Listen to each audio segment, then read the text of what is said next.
Welcome, and thank you for settling in.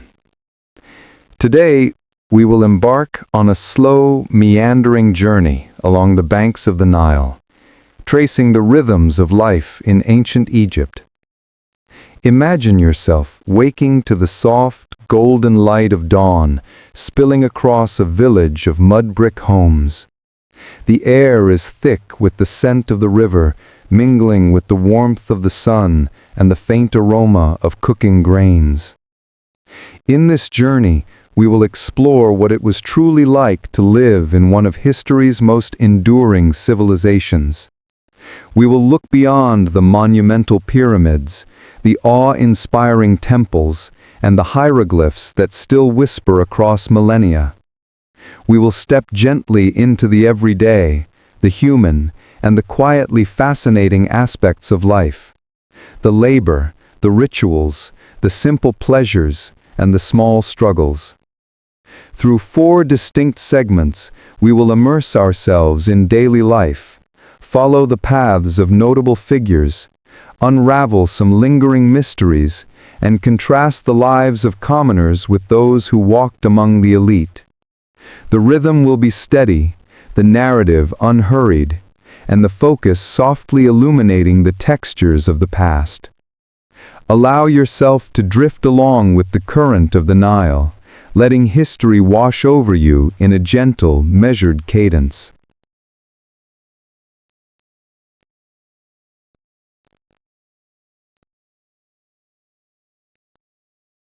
Now imagine yourself walking slowly through the sunlit courtyards of Amarna, the city that rises from the sands as if it had always been part of the desert itself.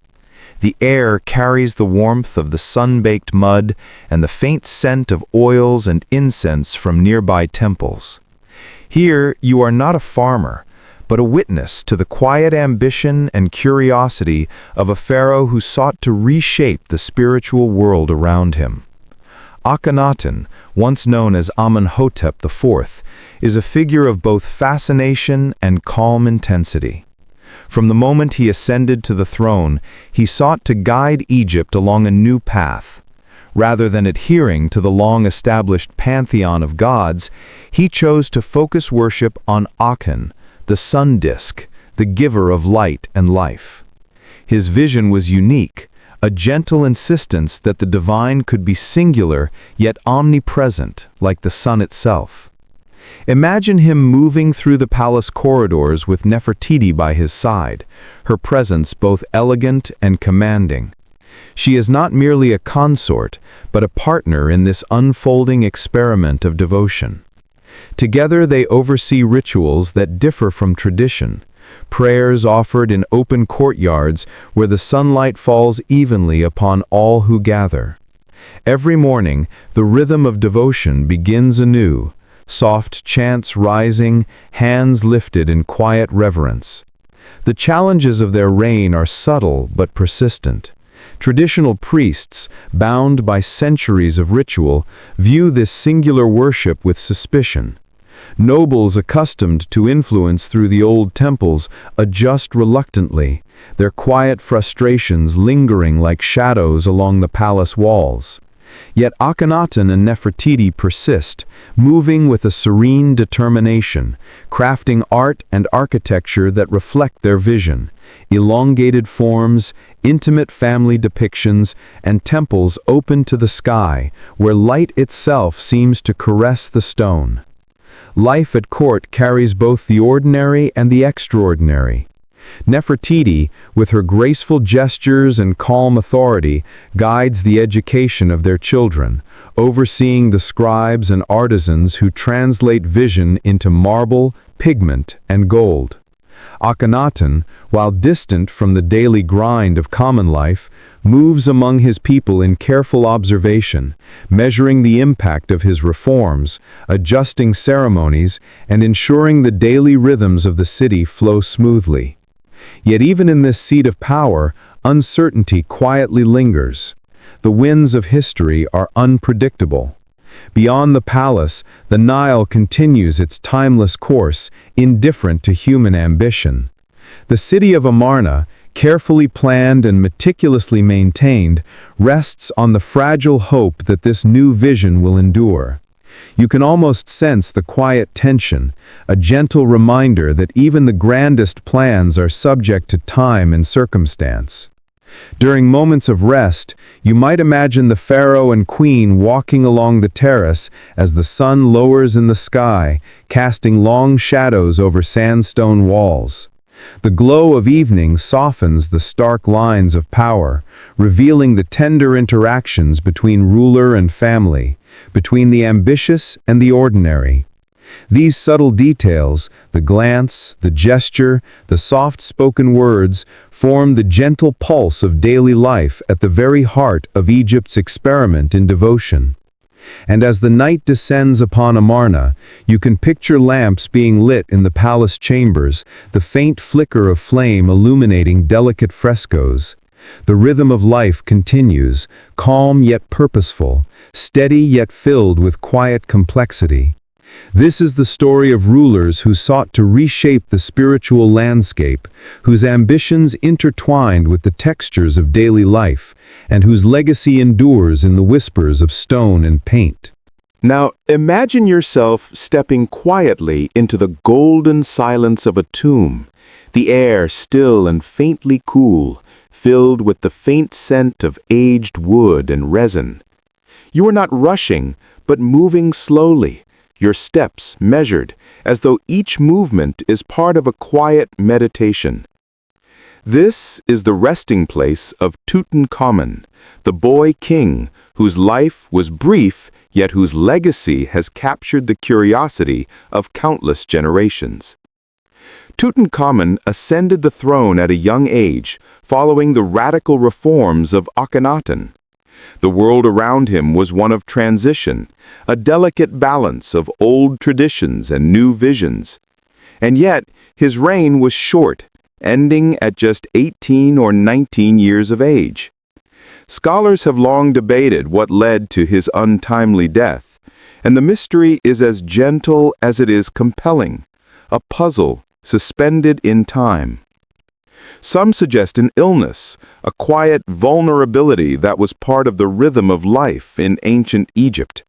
Others propose an accident, perhaps a fall from a chariot, a momentary slip that altered the course of history. There are even whispers of intrigue and familial tension, though these remain uncertain, like faint echoes in a vast desert. As you imagine these possibilities, notice how the mind drifts between certainty and speculation, the gentle pull of curiosity lulling you into contemplation.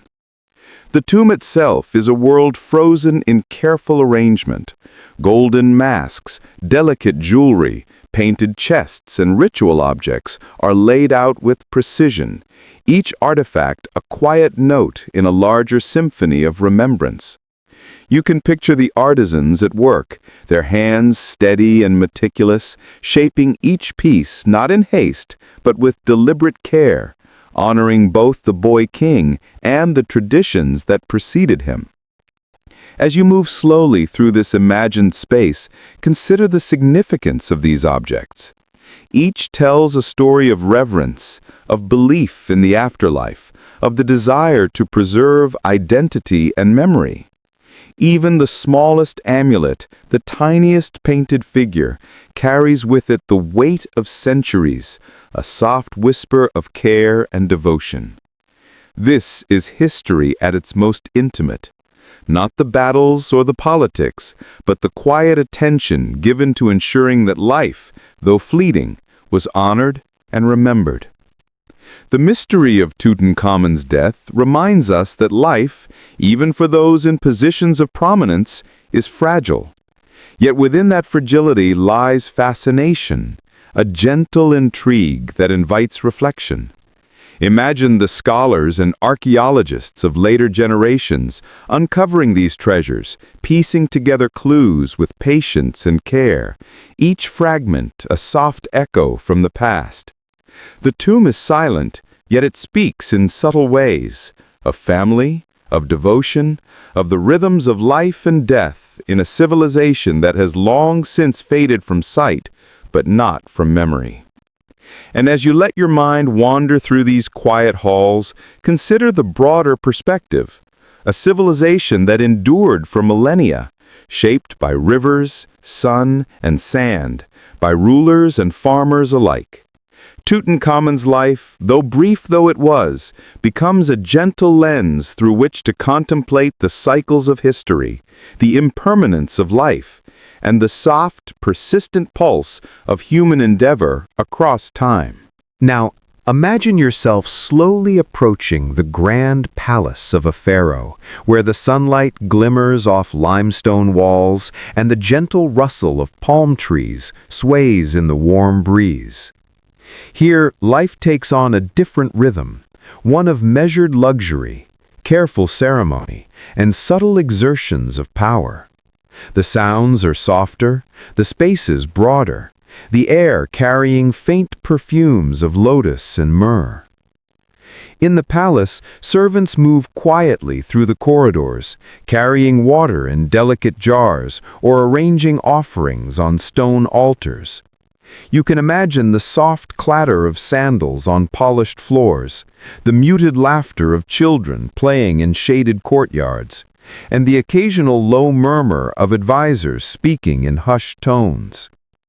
The environment is carefully curated, designed to display the stability and grandeur of the pharaoh's rule. Yet it is not without its quiet demands. Meals are elaborate, yet soothing. Imagine trays of bread, fruits, and dates arranged with precision, fish grilled over gentle embers, and honey-sweetened pastries that glimmer under the sun. The preparation itself is a rhythmic process, repeated daily, echoing the care and consistency that define palace life. Every object has a place, every action a subtle purpose, creating a world that is calm, ordered, and deliberate. Beyond the tangible comforts, there is the structured flow of duties and rituals. Pharaohs would rise with the sun, receive homage from officials, and perform rituals designed to honor the gods and maintain cosmic order. Yet, despite the apparent formality, the pace is steady, measured, almost meditative. The rituals themselves are gentle repetitions, chants and gestures performed with calm precision, a quiet reflection of the harmony that the pharaoh seeks to project across the land. In the private chambers, the pharaoh and family might enjoy quiet moments of reflection or leisure. Nefertiti or other consorts might engage in gentle conversation, while music, soft and soothing, fills the rooms with a sense of serenity.